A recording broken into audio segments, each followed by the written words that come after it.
can access it. Otherwise, you could record it to Okay, you. looks like we're good. Okay.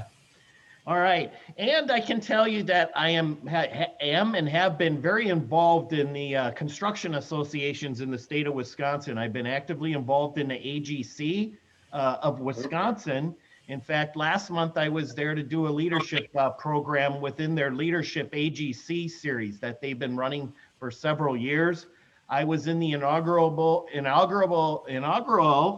Leadership AGC program back in 2002.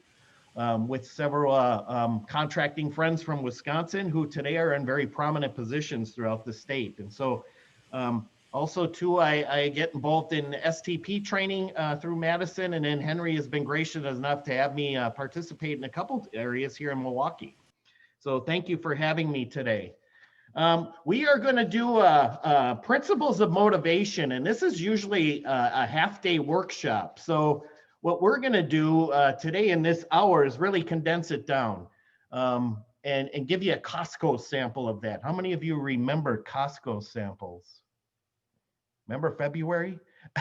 I'm more of a Sam's Club gal myself. Yeah, so not only Costco, but samples have disappeared everywhere. But anyway, we're going to do a Costco sample here today. This has been a pretty popular workshop for me as well. And so here's what we're going to cover today. One is we're going to talk about what is motivation? What does it look like? Then we're going to go through, well, what's our role in motivating others? And how can we do that more effectively? And then we're going to end up with a self-analysis where I have identified 7 different types of motivators found in construction. And we're going to review those motivators, and I would like you to do a self-analysis there and kind of note which motivators relate and resonate with you. And then you'll have kind of a checklist where you can do that with people who work closely with you. And there'll be some reasons why this is pretty important. But essentially, that's what we're going to do. So and I would like you to have your worksheets available so you don't have to take notes word for word. I've kind of outlined some of the major points here, and then I'll help you fill in the blanks and identify, so that kind of creates some engagement. Normally I'm pretty interactive, but this hour is going to go really quick. And so I'm going to look for 3 volunteers on the end of this session to kind of share what their individual motivators are of those 7 motivators I found in construction. And I want to just get a sampling. There's no right or wrong answer. This is pertinent to you. And so let's get kick-started here. I am going to share my screen and share a PowerPoint here to kind of give us a basis here moving forward. Can somebody unmute and tell me, can you see the opening slide, AGC of America logo, Ken Collins Coaching? We're good. We can see it. All right, you're good. Thank you. If you could mute your mics again, that I would appreciate that. All right, so here's the first slide, and I thought this was very interesting. This is information I compiled from a study at the end of 2019. And what the study was developed by is the Department of Labor Statistics. And what they did is they surveyed several large businesses throughout the US and also some major colleges. And what they were trying to determine here is what are the leadership traits that will be coveted in business over the next 10 years.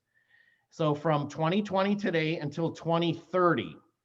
And so I kind of like to be the person who stays in tune to what's going on today and help others be successful for tomorrow, not this old guy that tells you what worked 25 years ago.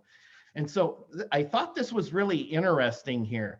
This was done at the end of 2019, like I mentioned. It's like they had a crystal ball for 2020. So I just want to highlight a couple things here. One was, there were 3 traits that really emerged that business leaders are going to need moving forward. One was the ability to facilitate change. Keyword facilitate. So change is expected to be at a very rapid pace over the next 10 years. And it's not just technology driven, it's also what's kind of played out in 2020. Something can happen in another part of the globe and affect the entire world with this COVID virus. And so look at all the change, the ripples of change that has happened with that. And so we truly are a global economy interconnected with each other more than we ever have been. And so the rate of change is expected to only accelerate, not only technology wise, but for external realities and events that happen globally. People generally do not like change. We like our comfort, familiarity, and routines. I'm a human behavior consultant as well, and I can tell you that's very significant in the Midwest here. And so the other portion of this study that I thought jumped out was this ability to motivate people, and that's what we're going to spend some time on today. So if human beings typically resist change and like familiarity and routine and predictability, we are going to have to be very astute to help motivate them through change. And all of us have probably experienced this in some form or fashion this past year with social distancing and safe at home orders and capacity limits and the lack of events and social activities, Badger games, football games, Packer games, all those kinds of things. You can see how that is not a very motivating thing when change happens. We all want normal to return. And so if change is only going to accelerate, we're going to have to really be good at motivating and helping people through change. And then lastly, which should be familiar to all of you, the ability to work across cultures, groups, teams, departments, and other businesses. And this is one that we do very, very well and often for decades in construction with the different contractors on job sites, our relationships with owners and architects, and on and on and on. But today we're going to focus on this ability to motivate people. So what is motivation and what does it look like? So motivation is really energy or hunger or the grit to push through even when you're not feeling like it. And so what do motivated people look like? I've got some bullet points here I'll review real quickly. Essentially, they have this drive to achieve.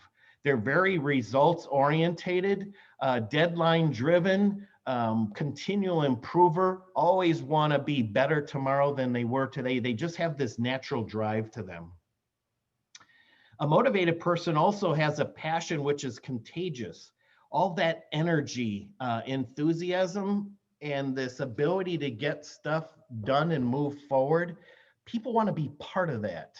And not only be a part of that, they kind of drink the Kool-Aid and they want to become part of that energy as well. The third bullet point here is motivated people have a passion which is attractive. So they can build reputations. They build reputations. And so not only do people want to be surrounded by them, they want to be a part of that group or team if they're not. I want to be part of that crew. I want to be part of that project team because when you put all those pieces together, good things happen.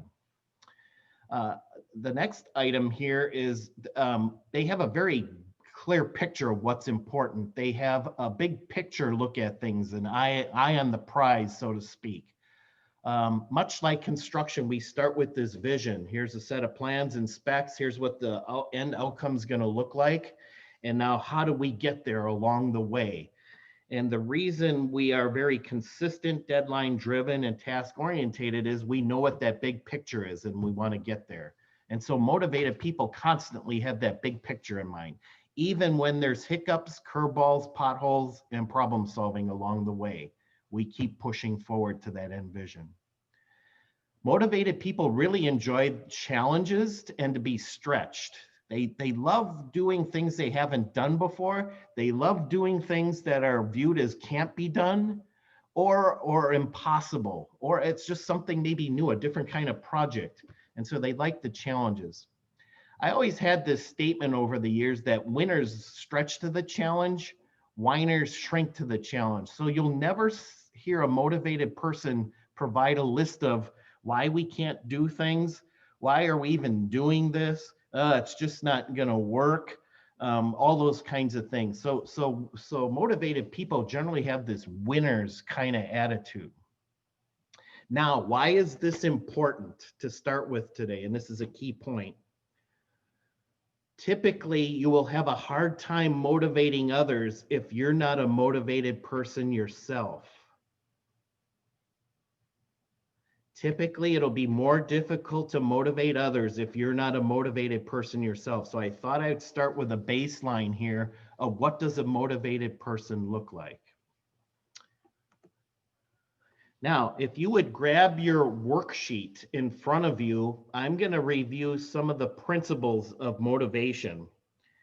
And before I do that, there are 3 types of ways to motivate others, and that's on the top of your worksheet. I'm going to review those very quickly here before we get to the 10. The first way of motivating others is number 1 is sensational motivator. You could write sensational in that first blank. And this is a motivator that's based on conditions. Conditions is in that second blank. And here's what I mean by this. This can be a way to motivate others by doing an inspirational speaker, being at an event, being at an AGC event where there's an inspirational speaker and they're really getting you fired up. You can relate to them. It also could be on occasion when you're looking to light a fire under a group or a team within your construction project, and you're given an uplifting let's go get them kind of thing. The issue with this type of motivation with others is that it only lasts as long as the emotion lasts. So it has a very short duration. You know, head coaches in professional sports at halftime typically are known to give the motivational speech to get them going. And then as soon as the first snap happens in the second half, that kind of subsides. So that's an example of it kind of having a short duration. The second way to motivate others is a situational motivator. Situational goes in that first blank. And this is based on cause. Based on cause. And here's what I mean by that. This type of way to motivate others, you tend to find a theme for people to rally around. Now, while this lasts longer than the hunger, energy, and motivation of the sensational type, it also has a short duration to it because you can only get people fired up on this as long as the cause that you're getting them to rally around remains. Here's what I mean. I can give you an analogy. So the Green Bay Packers just played the 49ers. And so, you know, coaches like bulletin board material. And so if the 49ers, if somebody on the offensive side might have made a statement before the game that, geez, that Packers defense is a sieve. We could put 50 points on them pretty easy. Coach Matt LaFleur would take that statement and post it on the bulletin board. And what that would mean is all those days coming up to the game, there's the theme to rally around. They want people to get fired up and the defense to want to perform at a very high level. And once the game, though, is over, that motivation or energy subsides. And so while it has a longer duration of sensational, it also has a short time frame to it.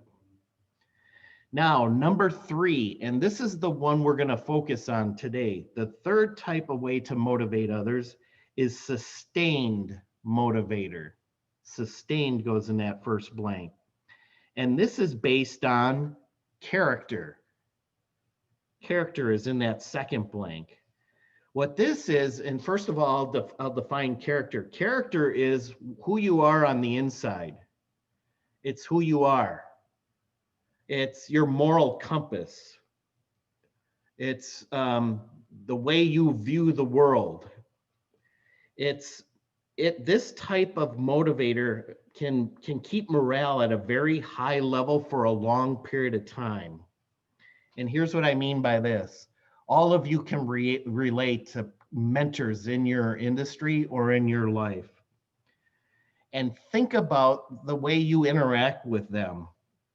Because they've got a high degree of character that really matches you as a person, and they've probably had your backside in helping you through issues and problems, maybe help you develop your career, you're motivated all the time to do well for that person, or even go the extra mile for that person, or cover their backside and things like that. And so what I really want to focus on today is how do we leverage this sustained motivator that's based on character? Now, that moves us to the 10 principles here. And so here is basically the 10 principles to have a sustained motivational presence to you and creating this hunger and energy around you. So many times I hear from people in construction is, geez, Ken, you just don't understand. HR gives me these people and they're just like sleepwalking. They don't care.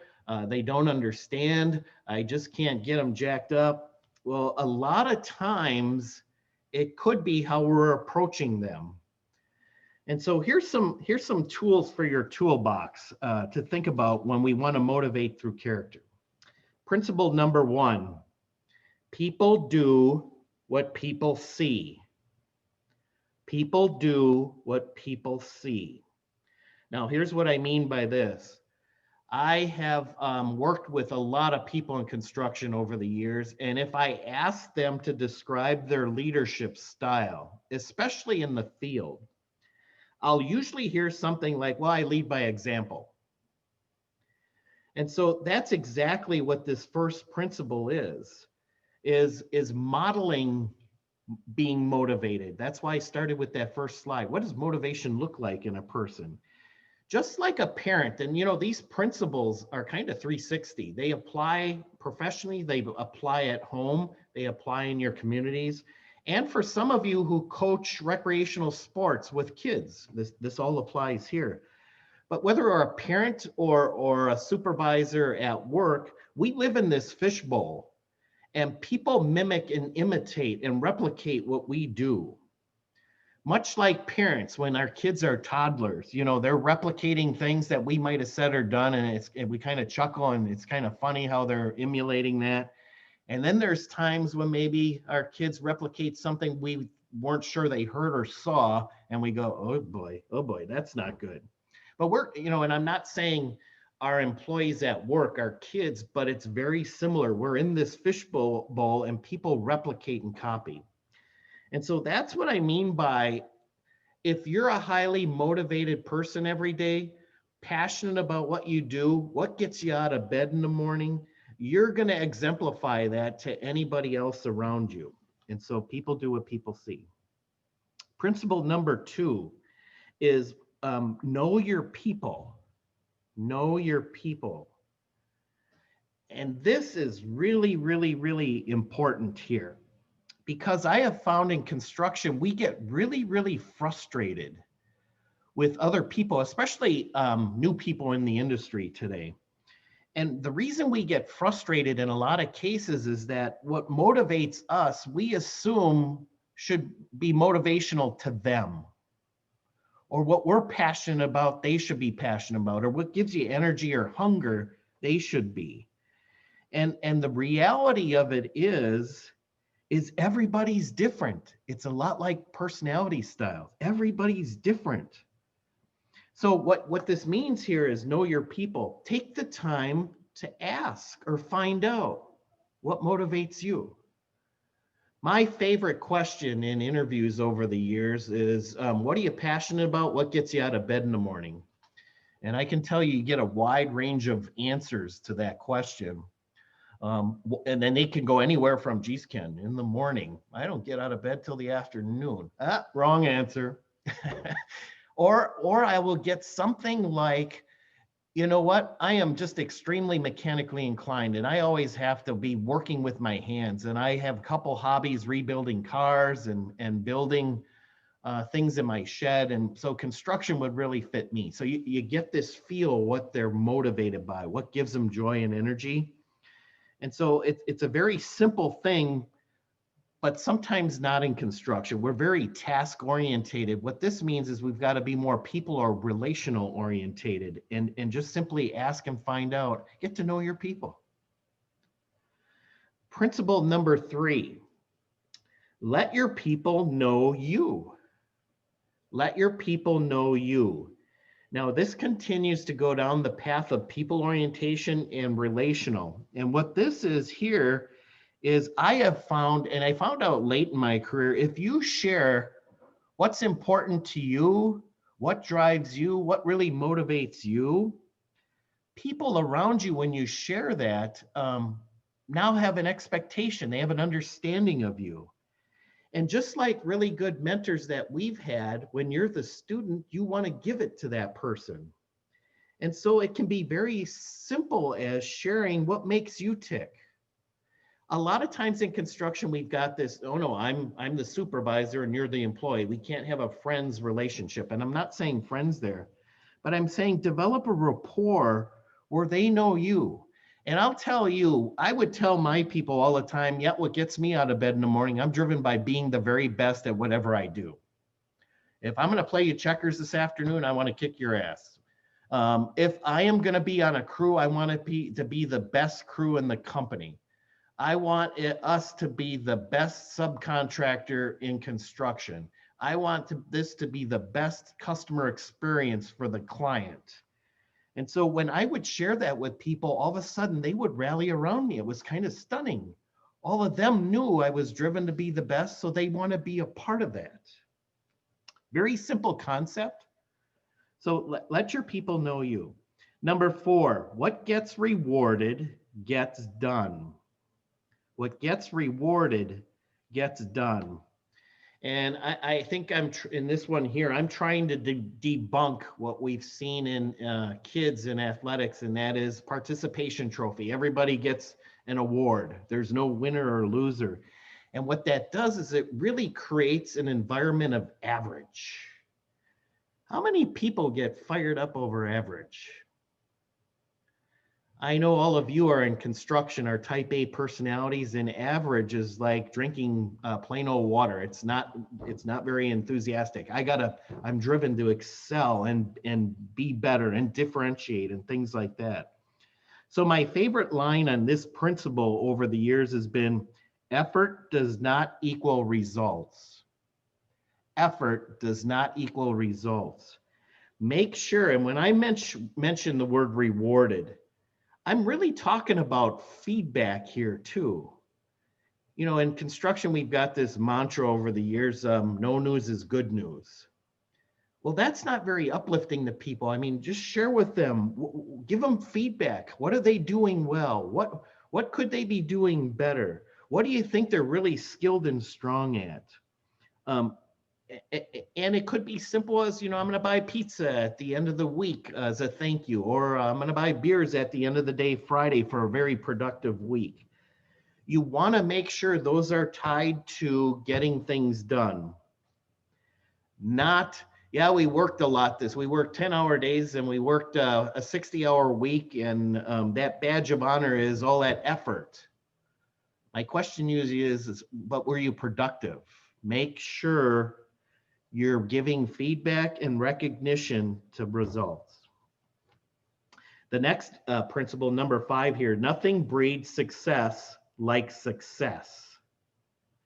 Now, what do I mean by this?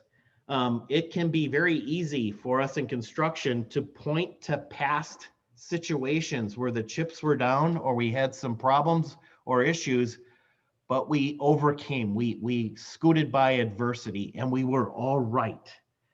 It's always good, instead of dwelling in all the negative, to point to the past and provide hope.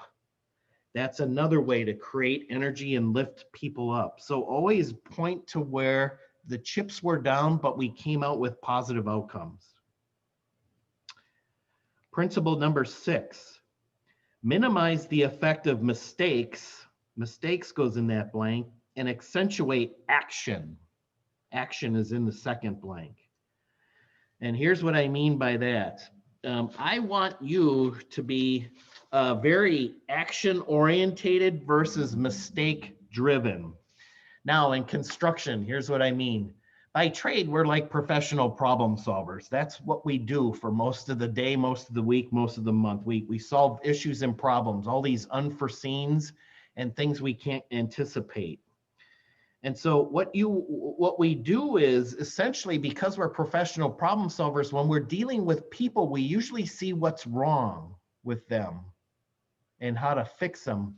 And we want to term it as mistakes, or weaknesses or areas for improvement. What I would suggest is to create a different mindset is instead of mistakes, call them lessons learned.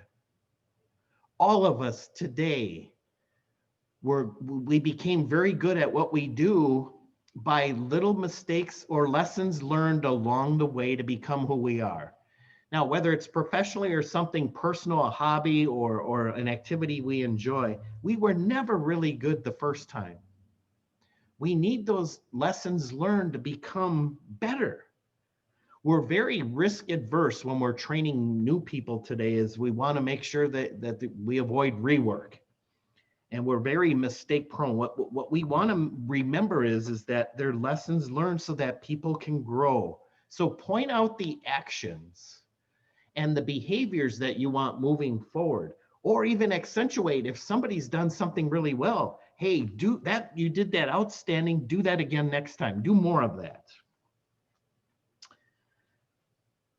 Principle number 7, believe in people. Believe in people. I'm going to pull out my human behavior consulting quick book here and let you know that as type A personalities, we typically want to trust someone first before we like them. Keep that in mind. We want to trust people first before we like them. We want them to demonstrate competence. We want them to demonstrate skills. We want them to demonstrate independence. We want them to demonstrate critical thinking. We want them to demonstrate they can do things well without having to redo them. We want to trust before we like someone, then we will like them.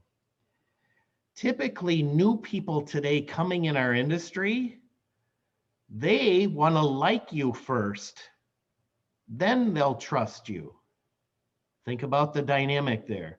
They want to like you first and then trust you.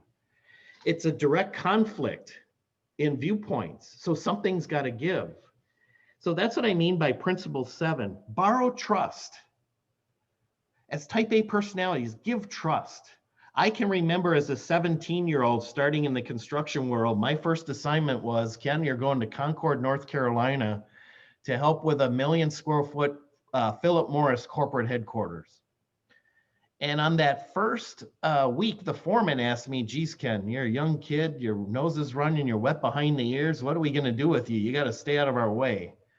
And I said to him, well, I hope that I'm not a grunt because I really want to excel in this industry.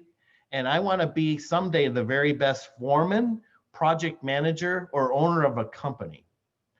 And when I shared that first 30 days, that foreman threw me in a ditch to run underground periodically. He threw me on the lift to run piping and set hangers. He just threw me in. He borrowed trust. He believed in me. And I still appreciate that today. And I can tell you, that's why I'm telling the story. So break up that dichotomy, borrow trust, believe in people. Number 8, possess a mission that matters. Possess a mission that matters. Matters goes in that blank. Here's what that principle means. A person will work 8 hours for pay, 10 hours for a good boss, and 24 hours for a good cause. Think about that. I think the first part makes real sense. A person will work 8 hours for pay, 10 hours for a good boss. So back to this sustained motivator based on character. Typically with your mentors, you would run through a brick wall for them because they've invested in you, they've invested in your career, they've helped you, they've assisted you, they've developed your skill set, and generally you will go the extra mile for that person. Now, a person will work 24 hours for a good cause. So this is about possess a mission that matters. What's the big picture? What's your purpose? What were you meant to be? What were you naturally meant to be? I can tell you as a young boy, my mother would go grocery shopping and I made it a point to go with her all the time. It wasn't to go get groceries though. It was after we were checking out and we were leaving the grocery store to go to the parking lot. There's a magazine rack in the vestibule, and those racks are still there today. In there was a magazine, a Holmes magazine. I would grab that magazine every time. And then when I got home, I didn't help my mom unload the groceries. I ran to my bedroom, grabbed a wad of paper and pencils, grabbed my home magazine, would go down on the living room floor, lay down, and start redrawing the pictures of the homes in the magazine. And I remember my parents saying, wow, that guy is destined to be an architect or someone in construction, because he is just juiced up about all that stuff. So you want to understand in motivation, what is someone's purpose? What really drives them? What were they born and made to do? Again, this is relational again, trying to find that out from your people. Principle number 9, develop a support system for employees. Here's what I mean by that. When I talk about support system, I mean emotional, and I don't mean give a hug, touchy-feely, and let's do kumbaya. I mean affirmation. Yes, you can. When we're doubting ourselves in adversity or when we're learning something, it's highly important for someone to say, nope, nope, you can do this, and encourage and help them move forward, give them confidence. So develop a support system within your groups for your employees. Another part of support is skills training. Help them build their careers like you people help build your career. Provide them the proper equipment and tools. Make sure they're in good working order when your teams are ready to start the project. There's nothing like taking the air out of the balloon when you want to use a tool or you're missing a piece of equipment on the very first day or week of the job. You know what I mean by that. That's a demotivator. And then lastly, in the support system, just surround them with a supportive team. People who encourage each other on your teams, support each other, give them that boys. I was able to talk to Craig Counsell at length after an AGC event last January at the annual event in Milwaukee. And I was talking to him about how does he create this chemistry with this Brewers team. And basically he was saying that this right here is the support system. It's mostly the players who encourage, hold each other accountable, and want to drive to be their very best. And he kind of deferred all that. But this is what I mean by it can be highly uplifting and motivational to create a support system in your groups. There's been plenty of examples in professional sports where some of the teams that won championships weren't the best players, but they were the best teams. I'm sure you've been a part of those groups. The chemistry and bonding is outstanding and you can achieve great things. And then lastly, which kind of hitchhikes what I just mentioned, principle 10, create an environment conducive for motivation. So what do we mean by this? 2 main points here. How do I create an environment that really accentuates people being highly motivated, energetic, and enthusiastic to do outstanding? One is be positive. It starts with a positive attitude, optimism. Even when the chips are down, and there's plenty of days in construction where the grind and the problem solving, but somebody's got to pull out the rays of sunshine in the adversity. The other point I want to make here is in this environment of motivation is, and I'll go real slow and I'll repeat this one. This is huge in creating an environment. Give the credit and take the blame. Give the credit and take the blame. Aaron Rodgers does an outstanding job of this. When the Packers do really, really well, and so does he. He's complimenting the offensive line, the receivers for getting off the cornerbacks, running backs doing their job, defense, special teams. And then when the Packers don't do well and Aaron Rodgers does, he's basically saying, I got to get better. This sounds very simple, but far too often we can run into groups where they're giving the blame. They're blaming everyone else for what's going on, but then they take the credit. And all of you have been a part of somebody who's taken all the credit where you're standing there going, wait a minute, what happened to the things I did and contributed into that? There's nothing demotivating or taking the air out of the balloon than doing the opposite. So again, give the credit and take the blame. You're also modeling a behavior that'll be replicated with the rest of the team. Again, you're in this fishbowl. People do what people see. Back to principle 1. Now, that's enough about the principles and how we motivate others. Here's one of my favorite exercises that we're going to go through here. The 7 construction motivations I have found in our industry. They're on your worksheet there. What I would like you to do is I'm going to elaborate on each one. But while we're doing this, please use it as a self-evaluation. I would like you to mark, highlight, or check mark in any way which one of these 7s motivates you. This will also then provide you with a checklist when you want to go know your people and ask them what may motivate them.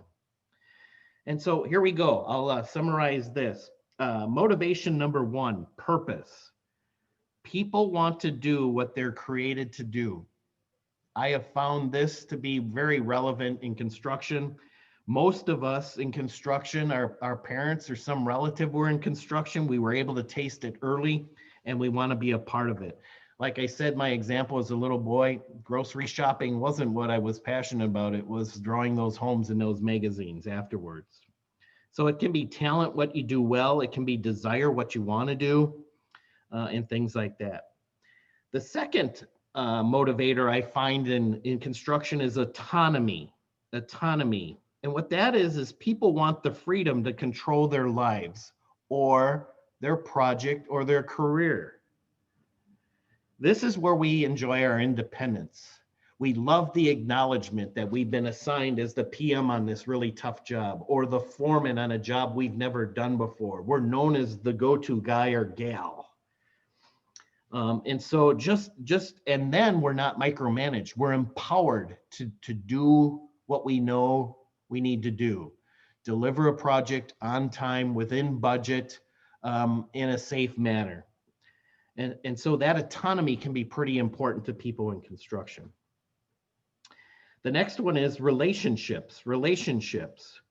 People want to do things with other people. This is where in satisfaction surveys, you'll see that employees may say, oh, I love the people. I love working with the people. Or I love a specific team on this project. Or I love working with this crew. They get out of bed in the morning because, again, they get to hang out with people that they really enjoy hanging out with. And so this relationship piece can be very important to someone in construction.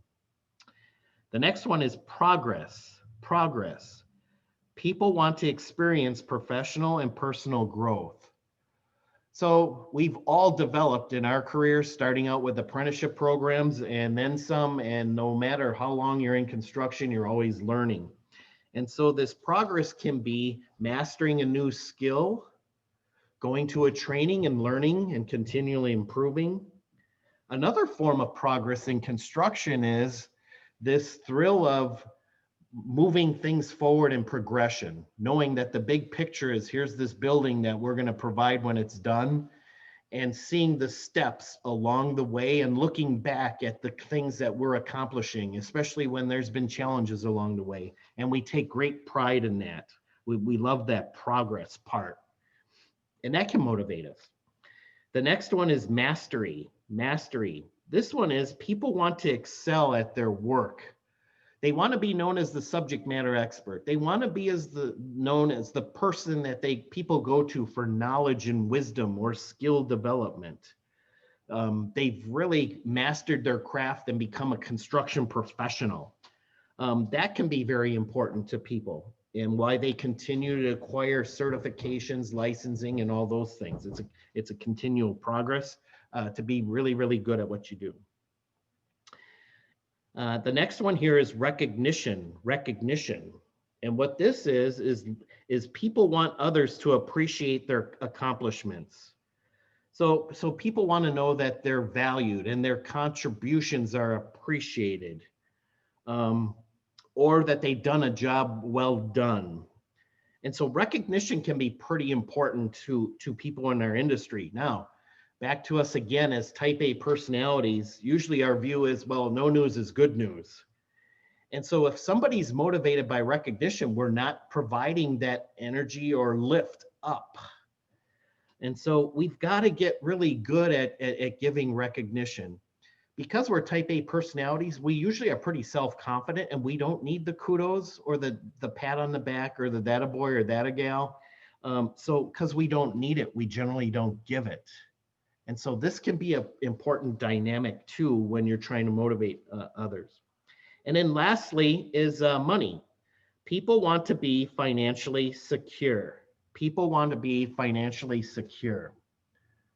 And that is, I want to be able to take care of my family, provide for my family, my life that I have with home or vehicles and things like that. So what I'm going to do here is I am going to unshare my screen and come back to you as a group. And so hopefully as you are going along here, you are marking down which of these motivators is relevant to you. Now, a couple of key points before I look for 3 volunteers to kind of share. I have found over the years that it is pretty uncommon for somebody, no matter how high achieving you are, to be motivated by all 7. I just have never seen it.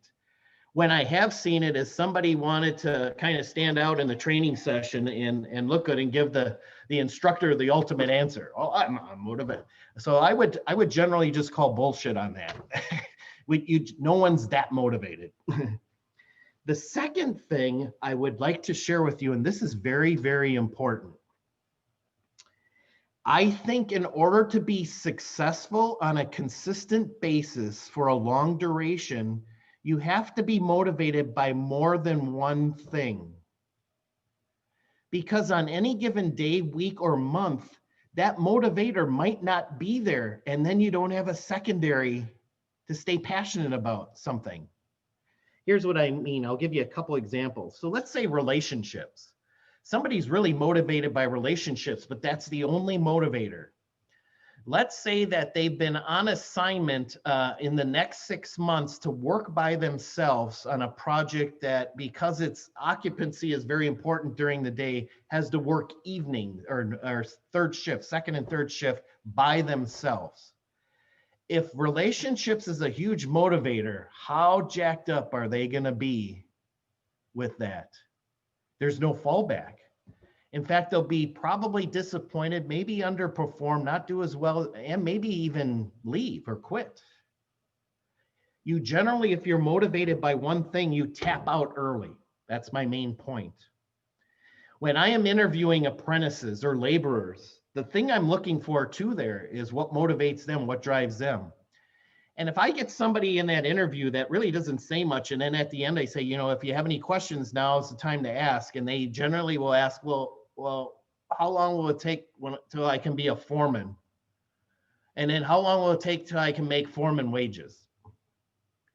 If that's the only thing I hear out of them, I'm thinking, okay, if it doesn't happen fast enough and the wages don't happen fast enough, and that's the only thing he's concerned about or motivated by, he's going to tap out early. So that's what I mean. Be aware when you're learning and understanding other people's motivations. Look for depth,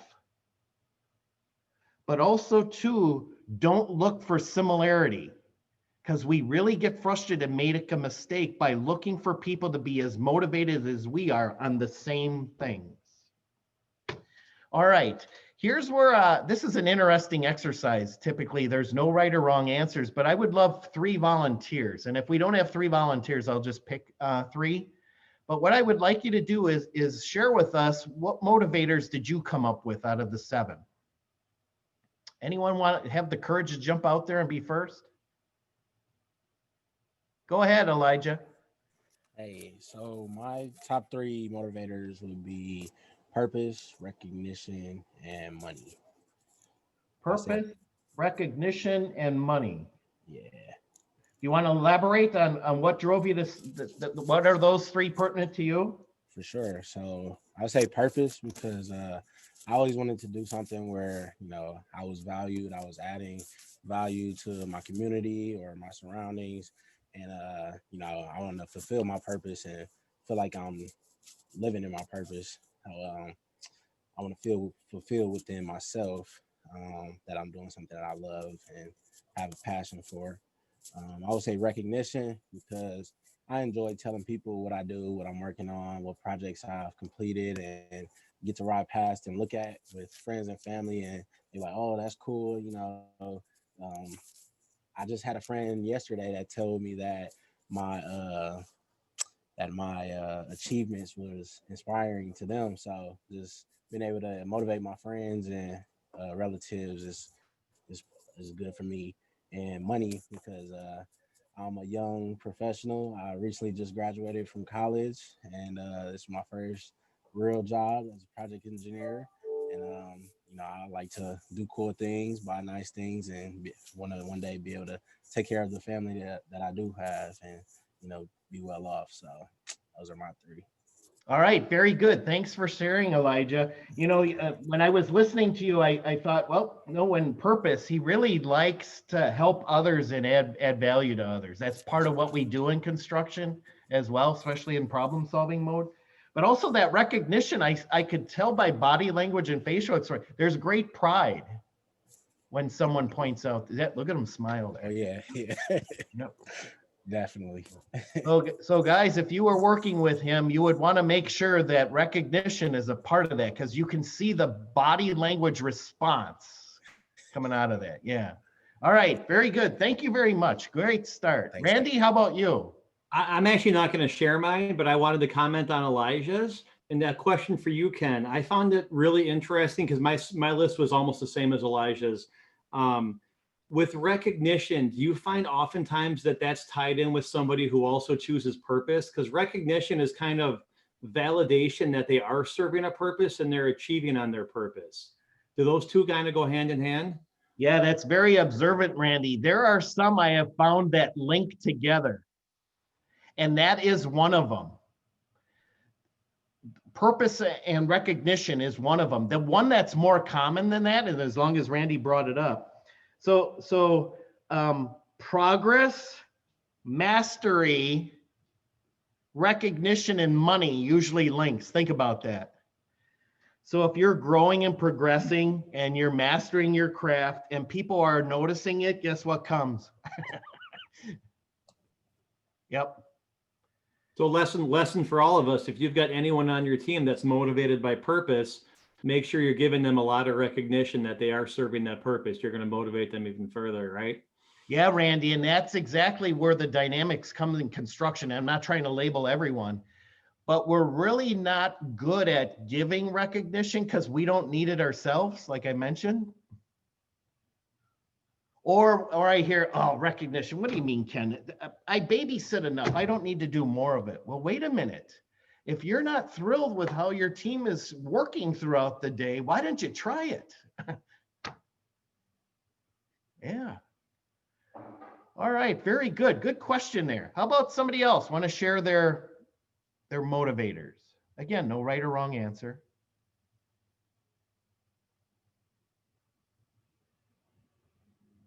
Christina, how about you? Can you help us out? I will.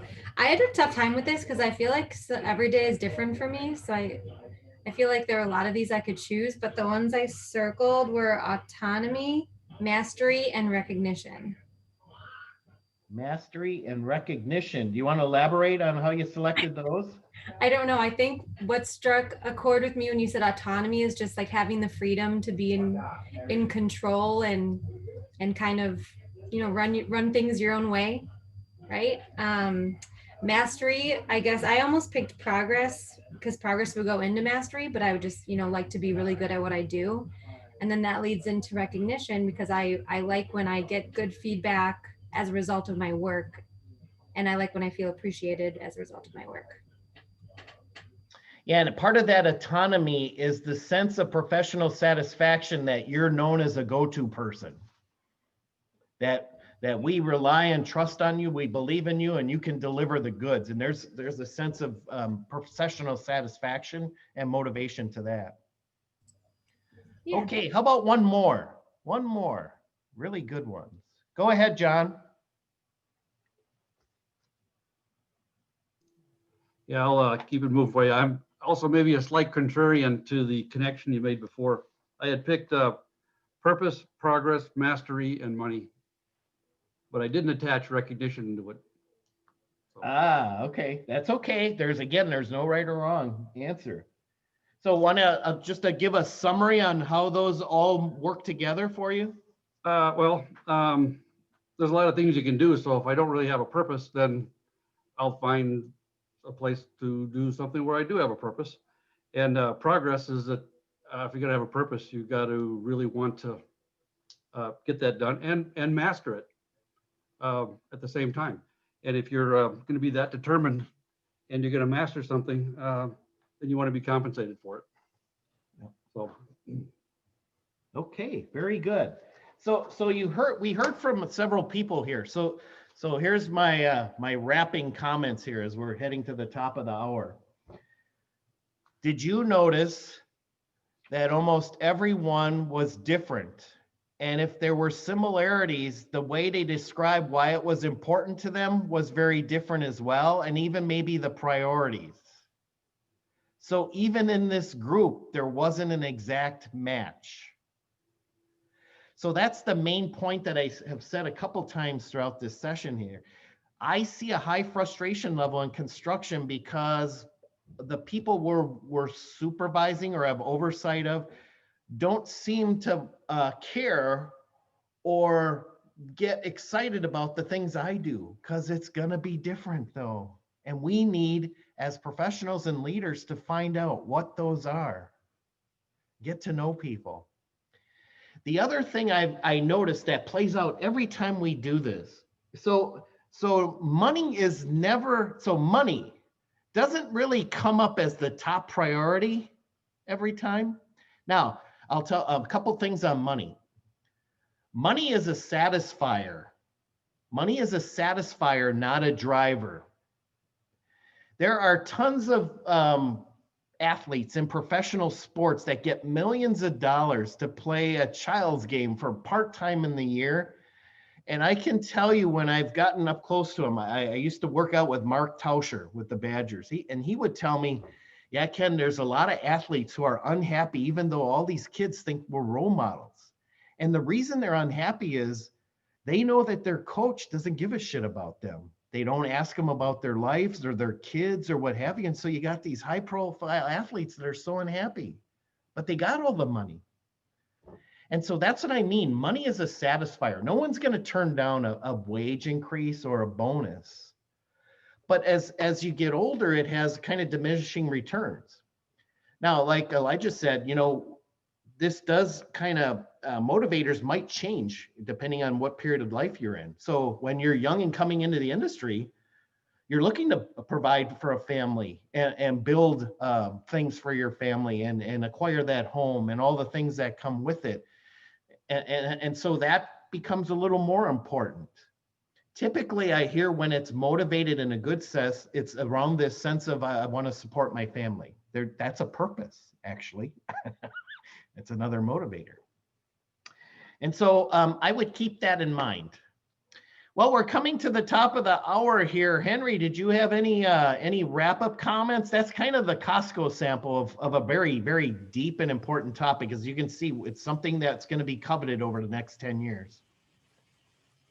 Yeah, I just have a couple things first, I just want to thank you, Ken, for another great class. If we can all give some quiet applause through our mutes. Thank you so much, Ken. You did a great job. I think we all took away really great lessons, and I appreciate everyone who volunteered too at the end to talk about what their motivators were. Really helps kind of bring it full circle. Before I let everyone go, I just want to say thank you to couple people. Christina Slaggy, who's the chair of the CLC, has helped a lot in organizing and promotion of this event, making sure it was full, along with our CLC steering committee, who I know has helped get a lot of people from their own companies to join in on this awesome meeting. I want to thank you guys because we have 40 people in this right now, and it's really tough to get people in for a virtual course. And I love seeing this kind of support from our CLC chapter. And we also have 10 people who are asking for it to be recorded too. So, I mean, these are great numbers. And I really appreciate the support. Again, I just want to say we have those two courses coming up. the David Crowley event next week. I'm going to quickly copy and paste this in here. I'm sorry, I didn't want to disrupt you guys. So you can kind of see, should pop up, everyone. There's the flyer. Take a look at it if you'd like. I'll be sending out another e-blast probably tomorrow promoting it. So we want to get a nice group for that as well. And it's a free event. And then we have our Learn from the Legends. So keep your eyes peeled for that. Again, just thanks to Ken, and that's really it for me. Henry, if I could real quickly. So if anyone wants to stay connected, so to speak, I do have a monthly leadership e-newsletter that I'm putting out. Just started this last month, but you can hitchhike on it. It'll be coming out every month. And so there's some pretty cool world-class leadership insights in there, along with some of my personal views. But also, too, it'll help you keep a tabs on any events that I might be having going on. I started my first Facebook class earlier today, which is kind of self-directed, but on some cool topics. And I've got a webinar next week, Thursday, on building a high-performance culture. And so I have activities too. You can stay in tune with me on Facebook at Ken Collins Coaching or Collins Leadership Center. That's where a lot of my training resources are, or visit my websites in the same realm, Ken Collins Coaching or Collins Leadership Center. Thank you for those 2 minutes of, and so Henry, if people are interested in my leadership e-newsletter, I could send that link to you if you want to send it back out to them. Yeah, exactly. So send that to me. I'll get it out to everyone. I'll also include a little survey just about today's class. So if you guys have just a few minutes, just a short survey about today's class. So look out for that in the next day or two. And thank you again to everyone for participating. All right. Have a great rest of the day, everyone. And thank you for your feedback. Take the motivation checklist now and go find out what motivates others.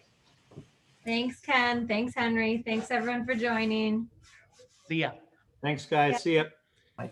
Ken, I have a question for you if you could stick on for a minute. Yeah, sure thing, Randy. You said a lot of things that hit my ear. I got a lot of great takeaways, so thank you very much for this. One of the things you said that I wanted to dig into a little bit was give the credit and take the blame.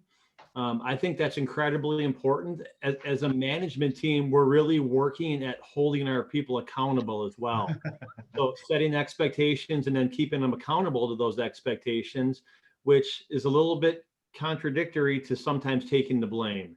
So I'm wondering if you have any tips or any how-tos for that. Well, you know, this is a deep topic. I was just with a construction business owner earlier this morning who is saying, Ken, I need you back. This culture of accountability is always a work in progress. And I agree, you can't let it go. And it's really the glue to profitability and execution in companies. What I want to make sure is in accountability, you're just right. First of all, you want to assign ownership. So if ownership is clear and precise and succinct, it takes you to the next step. Now you own this part. Here's the expectations of your role and responsibility. Then you move to inspecting what you expect. Mm-hmm. But that generally is, Randy, is the feedback stage. This is where you can give credit or maybe take the blame. You know what? I didn't set you up to succeed there. I gotta do something different next time. And so as you go through this accountability model, I think you get to shape this mindset of where credit goes and where blame goes. Does that help answer the question? I'm trying to weave it into this accountability. No, it makes sense. I think it's a hard one to answer. It's a really hard one to answer because there are some times, and I work with a really awesome team, very talented people, but sometimes it's pretty clear that they have set themselves up for success. We've set themselves up for success, and the blame does belong on them. Somebody didn't follow process, and they clearly understood the expectation and just didn't follow through on it. And I just wonder, I mean, with accountability, I want to hold that person accountable. I want to preserve the relationship too. But I certainly I want to be clear that the blame is on them and this is the expectation and you missed it. But I want to do that respectfully and professionally. Just wondering how you can kind of combine those two things together. Yeah, Randy, it's been my experience, and it's part of my accountability training, is that when I'm diagnosing the accountability patient, the culture of accountability, one of the symptoms is blame placing or finger pointing. Mm-hmm. When I hear that there's finger pointing or blame placing, I go directly to the first step in accountability, and that is assign ownership. Okay. 9 times out of 10, we haven't been explicit about what someone's role and responsibility is. So when it's gray, that's when the fingers can fly, or if it's not clear. Okay. And so I don't know if that makes sense. And what I don't like about that exercise, Randy, especially when I was a business owner, is the answer a lot of times was in the mirror. Sure. And it always was, geez, Ken, nope, you're right. You really haven't cleared that up, because maybe it's somebody who's been there long term, so you give them leeway. That's pretty popular today. And so it's not really clear. Or maybe some other factors. And so I can tell you, if blame is a concern, I would go right to the top and evaluate, is ownership really clear? Okay. Thank you very much. I appreciate that. Or sometimes, Randy, ownership might be clear, but whoever's supervising micromanages and then makes it gray as well. They're not letting go. Okay. So now thank they you, can Ken. be an out. There's an out there. Does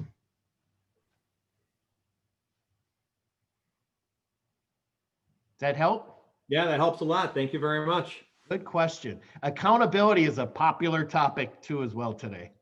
Yeah, I agree with you that it ties right into profitability too. There's, it ties into a lot of things that are company usually goals, profitability, employee satisfaction. Yeah, it's one of those things that can really make or break achievement of a lot of core company goals. Yeah, Randy, it's operational glue. It holds all the pieces together. Sure. Without it, look out. You have controlled chaos, you have fire drills, you have, yeah. Yeah, and it's hard to flip it. I'm not saying that we've had a culture of non-accountability, but we're certainly moving towards a culture of accountability, and it's hard because there's a lot of things that have over a long period of time been acceptable. Yeah. And trying to turn that ship a little bit is challenging. Yeah, Randy. So this client I mentioned this morning that reached out, he said the same thing. He goes, Ken, I'm at fault here. I've allowed this culture for a long time, and now it's kicking us in the ass because we're a different size company than we used to be. So Yeah. the warts show more. And he said, Ken, can you come in for a couple hours and fix it? And I kind of laughed. So culture too, Randy. And again, I'll stop. I get passionate about this stuff. When you talk about accountability and culture, Randy, the more difficult part of accountability is holding someone to behavioral accountability. We usually don't have a problem holding them to numbers accountability. Hey, you got X amount of hours to get this done. Here's the budget for labor. Get it done within that. Is the job profitable? We're usually okay pressing for that. Mm-hmm. Where we get really wishy-washy is behavioral accountability, when we want to address with people in behaviors that aren't producing good results. Sure. And we avoid the behavioral conversations, and then she just snowballs. So that could be another thing too on this finger pointing, blame placing. Are we addressing behavioral accountability? Probably not. That's a tough one to address. It's a very tough one to address. It's a tough one for our managers, leaders, and supervisors. Even business owners and CEOs struggle with this. Mm-hmm. Because we're worried about, if I press, what's going to happen to the relationship. I hear that with foremen all the time. Ken, I can't get people to show up. Well, have you shared expectations? Well, no, because if I press them, they'll quit. Well, okay, that's a cop-out. Yep. Have you talked to them? Have you shared what you expect about it? And if you haven't said anything, just like raising kids, when you don't say anything, silence is acceptance. Now there's a behavior you're accepting. Sure. Yeah, I had this conversation earlier today, in fact, with our human resources director, and talked about how it's challenging holding people accountable because what they've been doing has been accepted for a long time, and a lot of times attach this personal relationship to it. And I think if you do it right and you get clear expectation and agreement to those expectations, holding someone accountable, you can distance yourself in that relationship from accountability. Yeah. If you have to deliver consequences, you're simply alerting them to the result of their own actions, which have already been agreed upon as what's right and what's wrong. But it's hard to do that though. It's really hard to, because you're right, we do have not warm body syndrome, but we've got a lot of really good people on our team and we don't want to lose them. The goal of holding somebody accountable is to change their behavior, not for them to quit or have to fire them. But we live in that fear that that's going to be the result, or we're going to turn somebody off and disengage them or something along those lines. Yeah, and Randy, we generally won't go there because we don't have an appetite for conflict. Most people don't. Sure. And what I like to do when addressing a behavioral accountability is don't view it as conflict, view it as an opportunity to help the person become better or help the department or project get better. View it as opportunity, and you might address it differently than, oh boy, this is going to be a tough one. Okay. You know, you think about that. When we have to address something like that, we build it in our head to be so big, and then 9 times out of 10, after it's over, we go, oh, that's not how I thought it'd be. It wasn't that bad. Funny how that works, right? Yeah. Yeah. Yep. The anticipation of that tough meeting is usually worse than the actual meeting. It is. And it lasts a lot longer too. And human nature is to delay it so you can think through it more. So then that makes it the process worse even longer. And then when it's finally over, it's like, oh, wow, I should have done that sooner. Sure. I got that great tip years ago at a seminar that if you've got one of those tough conversations to have it right away. So you don't do exactly what you said, which is stew about it for a long time. Mike Seaman here, who's on this call, is a member on my team. And that's something that we talk about is address things head on and deal with them right away.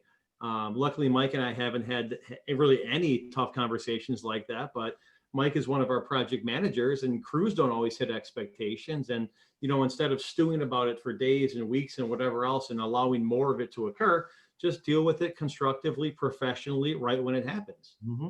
And that's something that we're kind of learning to do together as a management team. Yeah, and as long as you do it professionally, you'll be fine. If you do it old school, you're usually made it worse, kind of thing. Yeah, we don't want to yell at each other. We're doing away with all of that. So, yeah, cool. Well, Ken, I appreciate it, man. This was a great hour and 15 minutes we had with you. Yeah, great questions. It looked like we kept a lot of people back to hang back here. All right, thank you again. All right, see you guys. See you, Henry. Great day, everybody.